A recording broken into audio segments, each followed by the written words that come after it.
Good morning. Today's lesson is the Pythagorean theorem, which um, was developed by an ancient Greek who had nothing better to do other than sit around and discover properties of right triangles. And Pythagoras was an interesting character. Just real briefly, Pythagoras was the leader of a cult. They worshipped him as a god, and they worshipped his geometry as a god too, which is really, really, really weird, but cool story. Anyway, this only works in right triangles. Here's the Pythagorean theorem: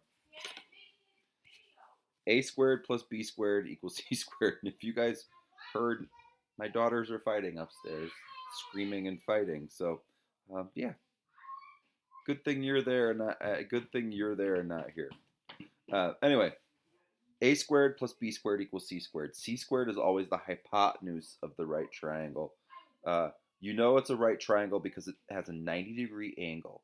Okay, so really simple math. So if you know one side of the triangle, you know two sides of the triangle, you can solve for the other. So for example, let's solve for c squared. So let's say a is 3 and b is 4. So that just means 3 squared plus 4 squared equals c squared. And we know 3 times 3 is 9, and 4 times 4 is 16 equals c squared. 9 plus 16 is 25, so c squared equals 25. Okay, now that we're not final there, we're not done. We have to get rid of that squared, and as you guys learned last week, you take the square root. Okay, and actually this works out perfect.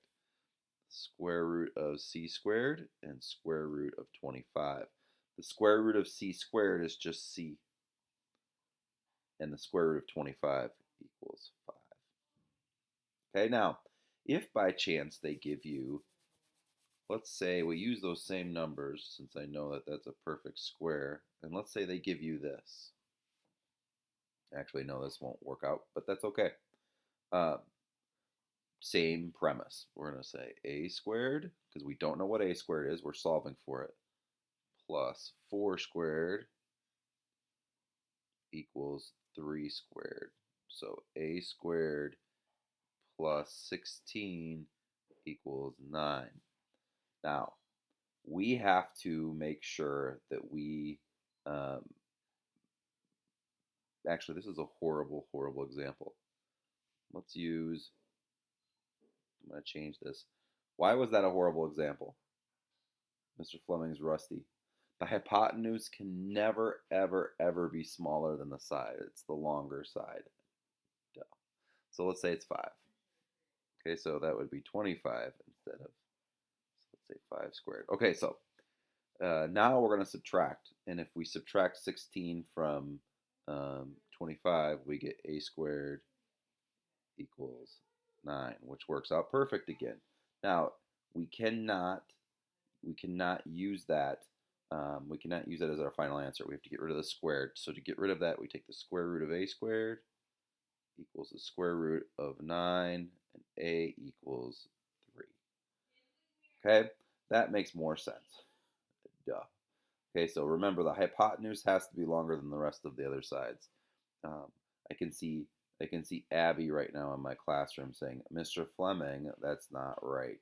So just make sure that this is the longer side. Okay, but the practice problems that I give you in the book today aren't going to give you options. They're going to give you the answers. They're going to say solve for one of the missing sides.